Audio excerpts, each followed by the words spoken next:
and probably like my best friends, you know, in the world. So you are amazing. Just wanted to say that. All right. Hello, nice to meet you. This is Jay from Min Club. Not sure if you guys heard about the Min Club. The Min Club is one of the platforms to create the bonding curve tokens and NFT, and then we are very active in the Farcaster. One of the TVL that has dominance is Jang. So we are very active and very friendly with the Jang teams. So yeah, happy to talk about the Farcaster today. Yeah, nice to meet you. Hey, is it on? Oh. Maybe this one is on, yes.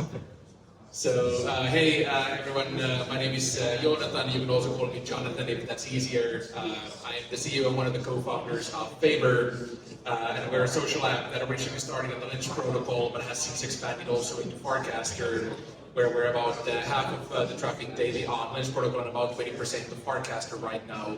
So we have been growing very nicely also in the Farcaster ecosystem after we rolled it out a few months ago.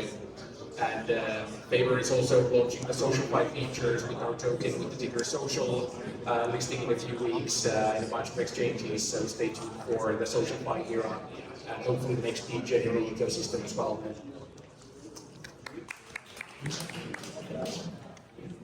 Hello, I'm Edmonds from Lumux protocol. The Taki already introduced about like Lumux. In summary, we're building social data marketplace with our data computation layer on top of the Farcaster. So anyone can publish their data code and also feed the data to making frames and contents on top of the social platform. So I'm a co-founder of the Lumux and also Tech Guy. So anything like learn more about the social platform and like the details, love to talk. Thanks. All right, thank you for the introduction. So I have twisted questions a little bit, so please improvise. Okay. So why is it important that social protocols are decentralized? Why do you think that they need to be decentralized?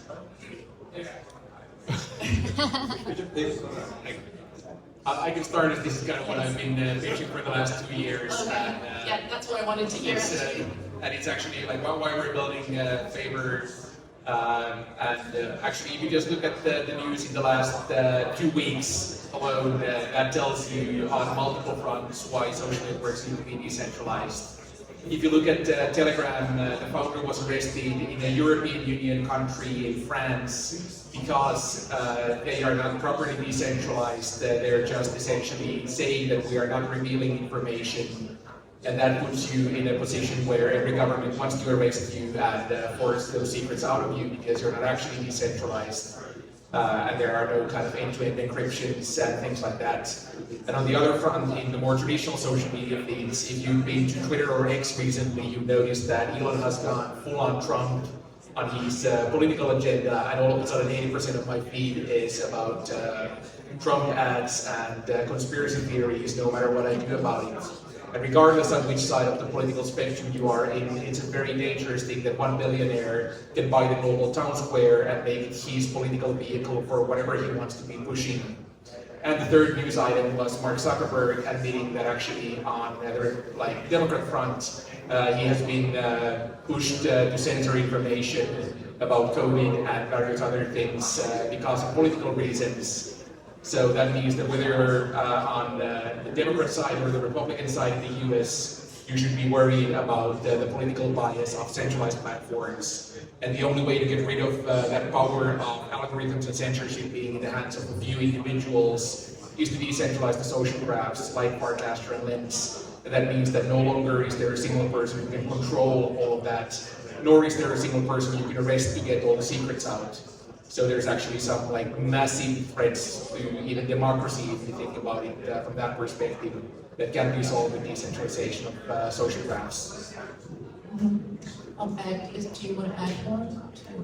Yeah, sure. I'll just add a little bit, but I think that was extremely well articulated. The only thing I'll add is I think with decentralized social, it enables us to own our own data and make it portable and bring it to wherever it makes sense. I have joined many social networks in the early days where like they failed, and a lot of the friends and like content and stuff that I uploaded were like no longer accessible. I don't know if anyone remembers like Asian Avenue or like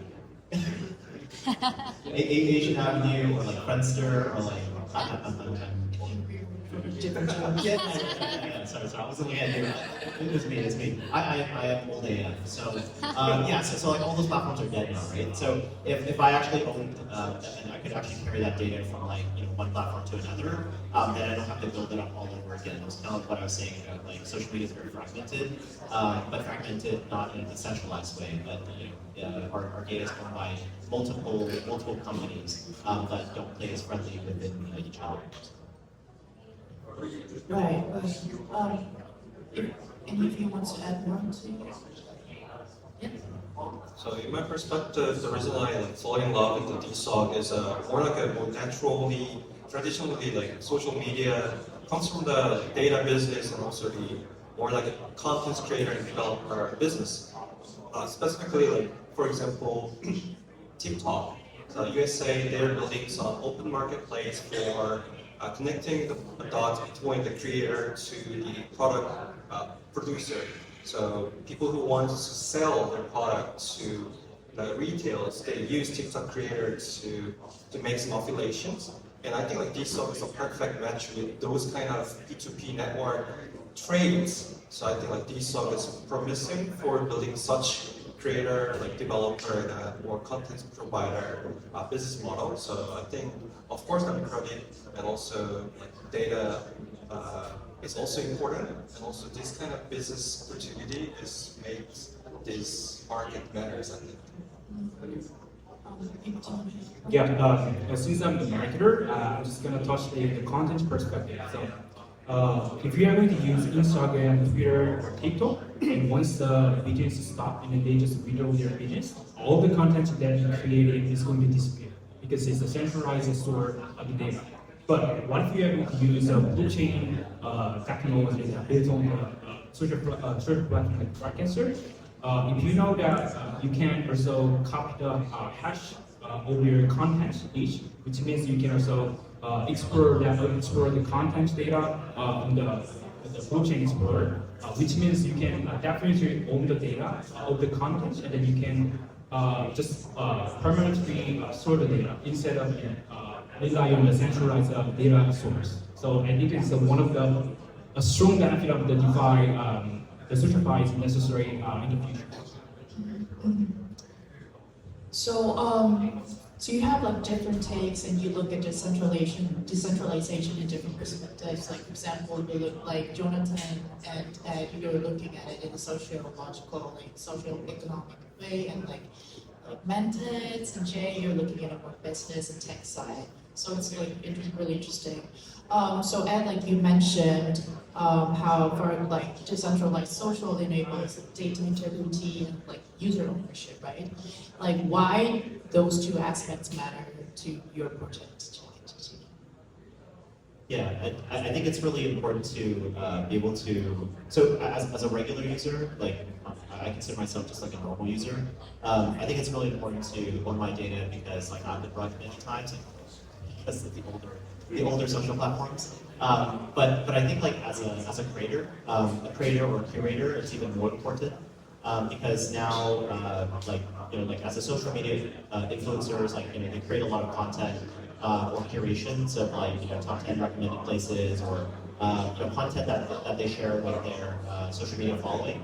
And if they want to move from like one platform to another, and if they can actually own and make that portable and carry it with them, then it's a lot easier for them to also monetize that because like you can prove that this piece of content or this piece of curation is owned by them. I think like so when I was chatting with Yuki about Checkin, one of the things that he got annoyed with was that people could monetize like their reviews and curations. So like I think I have like a few hundred reviews on Google local guides. I think I provide very objective and very good reviews of places. and you can check me out. But like, I can't monetize from that, right? Like, I can't, I don't actually own this, own it.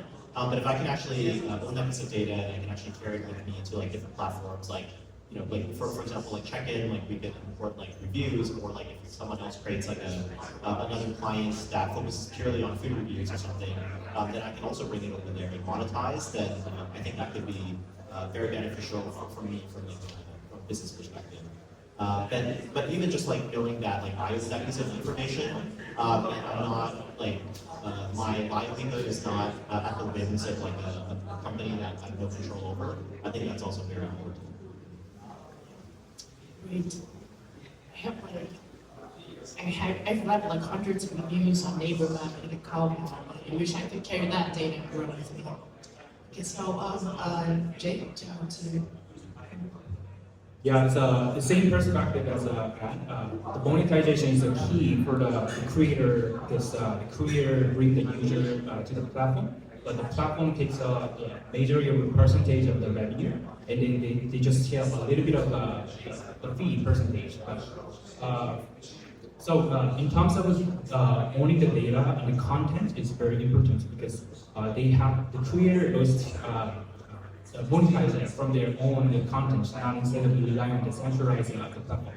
But right now, it's a little bit early to talk about the monetization, because we don't have that much system on Farcaster, and there's nothing many of the users are in Farcaster, but we still expect that more users are coming, and then we can also make a lot of cases to monetization for each creator. So yeah, owning data is important to have a responsibility and have a monetization for the creators.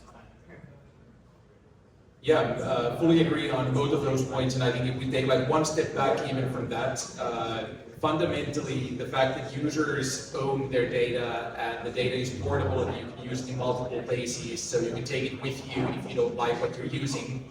It means that for the first time in social, the user is an actual stakeholder because they are the owner of their share of that social graph.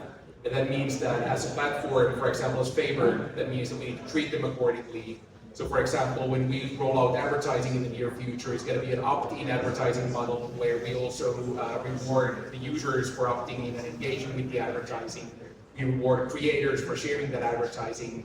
And it just kind of flips the business model over where the Web2 model is X or Facebook owns all the data and they try to see how much they can monetize out of their users before they leave. Whereas now users can go anywhere they want. That means that there's supercharged innovation. So we can have Checkin for the reviews, we can have Favor for posting images, we can have Dracula for posting videos, we can have Wordcast for a native experience. And there's going to be probably dozens of other applications that do one single thing well. And that kind of supercharged, decentralized innovation will eventually also make things better. So it's about monetization, but it's also about treating users fairly, so you're not stealing their data, you're not censoring their content in an unfair way. And all that just starts from the fact that for the first time, the user actually has a say in the matter. So if you treat them badly, they go somewhere else because they own the data, and everything else kind of builds on the back of that. So everybody has to build for the user, not for the platform.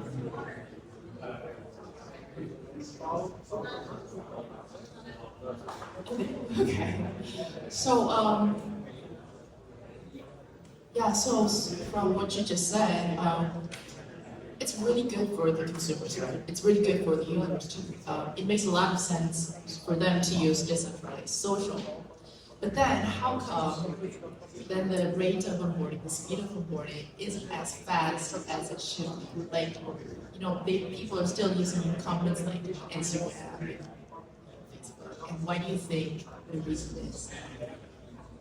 Maybe I can start from there. So the reason they are using Instagram and TikTok is because of their lack of exposure of cryptocurrency, and also, of course, like the exposure of the social platform. The reason for that, they already feel confidence to use the apps, and they already all social graphs inside of the services. But I think like content provider and some business provider can change the landscape rather than the customer side, because all the people is following the contents and entertainment. So the full of content provider and such attempts can change this kind of current limitation of the user landscape. So what you mean is like key contents and key applications can change that Yeah, landscape. because they need some motivation to move on from the traditional social media to the social. Because currently, even the Farcaster, initially, of course, there's full of great creator, but most of the peoples are like farmers and more like a tip farmers, I think. So to make more healthy ecosystem and culture, we should make more better contents and better reason for using the social platforms. And like favor will help that. Yeah, I think there's one extremely helpful equation and a framework for all of this. It's desire minus friction.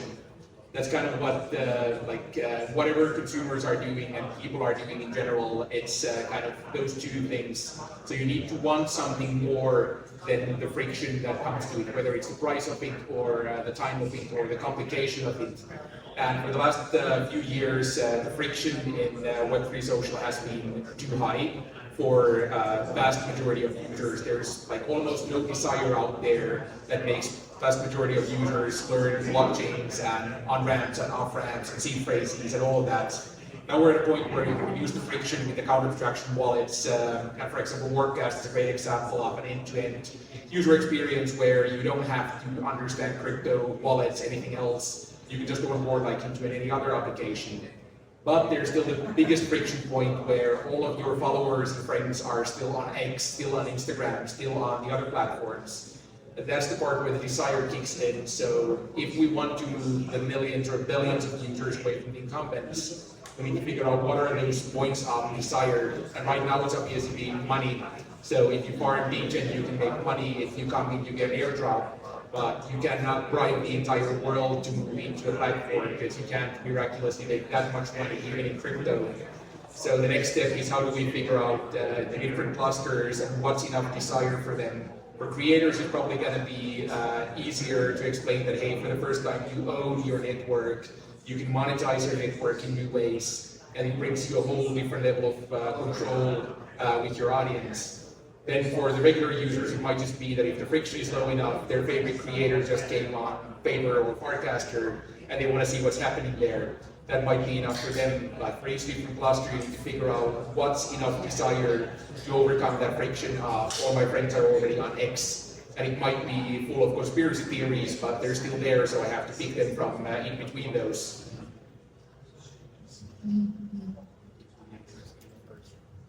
Oh yeah. So Instagram X, Facebook versus Webcast is totally different character and totally different. So we shouldn't compare that because before the mini club, we have also have a project called Hunt Town, and we have managed the Web3 onboarding club, which is we invite a lot of Web3 users such as marketer, freelancer, designers, or the Instagram, the the painters. So we invite them and try to educate all the process to onboard on Web3. And one of the great example was a Workcast. But since they are very active on the neighbor blog, Instagram, they had a hard time to understand why we need to use Workcast. Because Workcast, they have a so different audience culture. It's totally based on the Web2 specified topics. Everything is talking about the Pepe, meme, an air the farmer, building something. But in Instagram, everything's pretty, like, pretty people, handsome guys. It's a totally different audience type. So in order to onboard a Web3 user, we need to define what Workcast is going to be, and then we also onboard more Web3 users who understand what is Web3, who understand what is blockchain. And then once we have established the culture of the Web3 on the Workcast, we can definitely invite more Web3 users and then show a lot of cases, hey, you can do this, you can do this. And as a creator, a bunch of this. But right now, it's mainly focused on the Web2 specified content. Yeah, the two audiences are really different. I think I think Web3 users are much more curious, right? Because I think there's a higher concentration of builders. We're much more willing to try new products and try new things. But ultimately, the population of Web3 users is very small compared to Web2. And so, like my friend Downward and I were at the Kaya event, Kaya event, and they were talking about like one of the benefits of building Kaya blockchain is that they will promote you to like 200 million live users, right? But the thing is, like, I was thinking that so that was like a carrot, right, to build on your blockchain. But then I realized that the experiences that we would build for a Web3 user base, like on blockchain, is going to be very different than the experience you would build for line users, right? So you could say like, oh, I'm going to build like this really speculative, like really fun game, like that we'll all be used to, and it'll be like, oh, we just grew to like 200K users in like a week. And it sounds like, oh, it's amazing. But as soon as you push the same experience to like the line users, like it actually might flop because their expectations of fun or expectations of you like, is this a scam? Like it's just very different. And so I feel like maybe we don't think of like the transition as much. And maybe the transition might even be a hard transition in that like the experience you'll design as a social app for Web3 is actually very different from onboarding Web2, and then you have to make a decision on like sort of which audience that you want to focus more on, and is Web3 users more like a stepping stone to get into Web2, or is Web3 your ultimate user, or Web2? Web2. True, I totally agree because like with there's a lot of user liquidity definitely online and Kakao, but it could not mean so much to Web3 devs because they're very different audience, almost like different human kinds. Right. I think it's time for us to wrap up.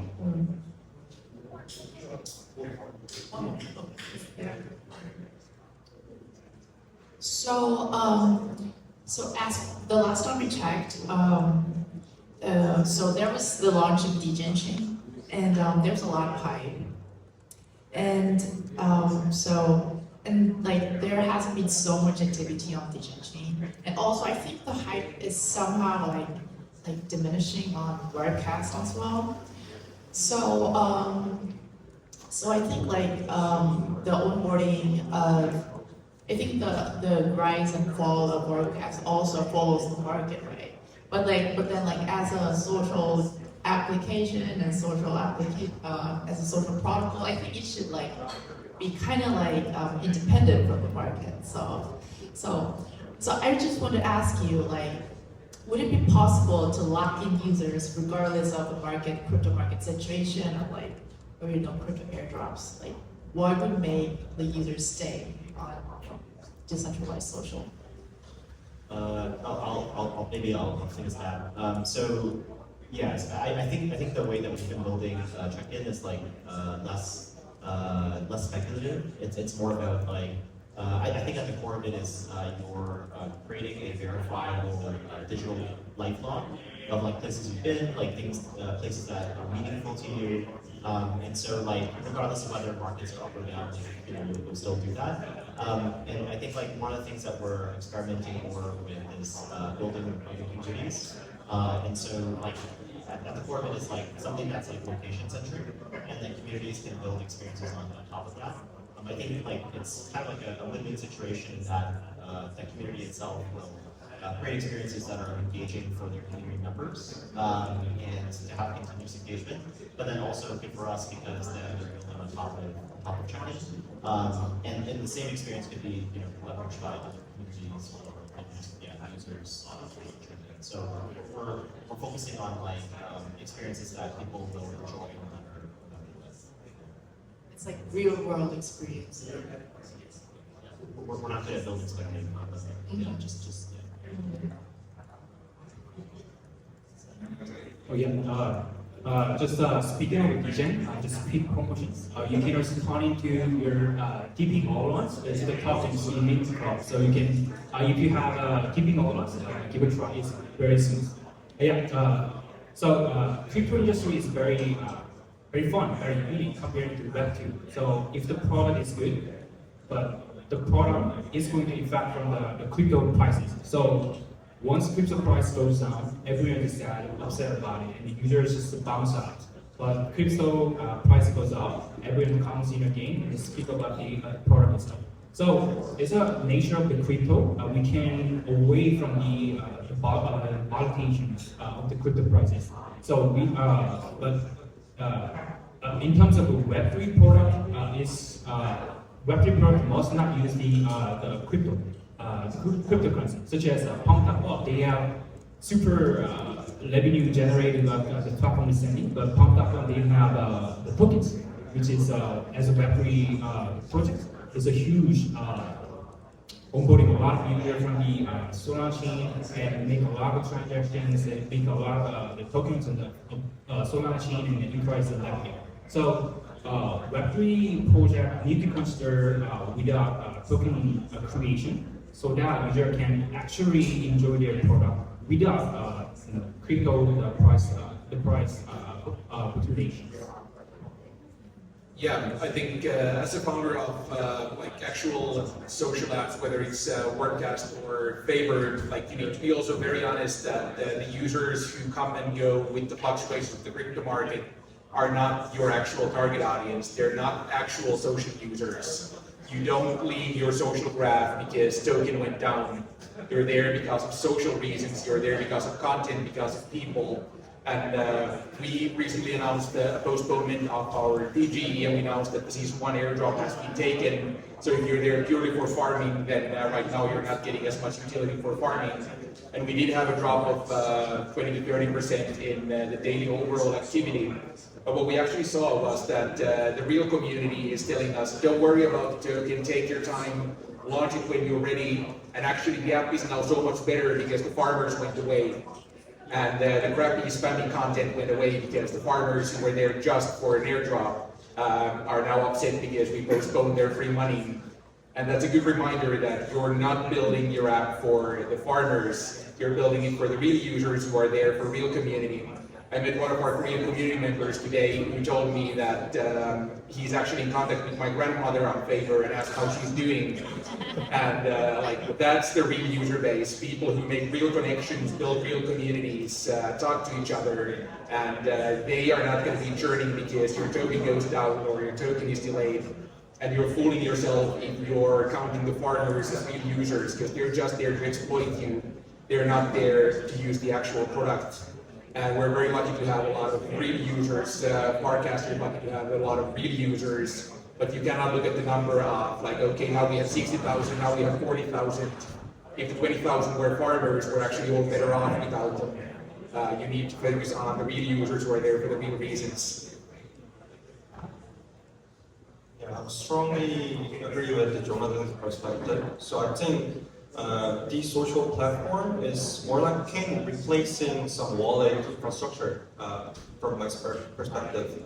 So I think the social is a technology including the wallet and identity, and also the financial layer, which is directly can be on-chain activity. So it's a perfect entry point for most of the mass retail users to experience through the social. So I think we need to focusing on reducing the friction for onboarding through the social. And in our project perspective, within that entry point, we need some more attractive diversity contents and also the reason for being a group and putting all our social graph on top of the social platform. So to building such ecosystem, we need to make more transparent and verifiable data analytics for making better affiliation and content providing the market and ecosystem. So that's why we are building such layer now. I strongly believe that eSocial can the perfect starts entry point for all the retails, I think. Right. My belief in decentralized social has been charged.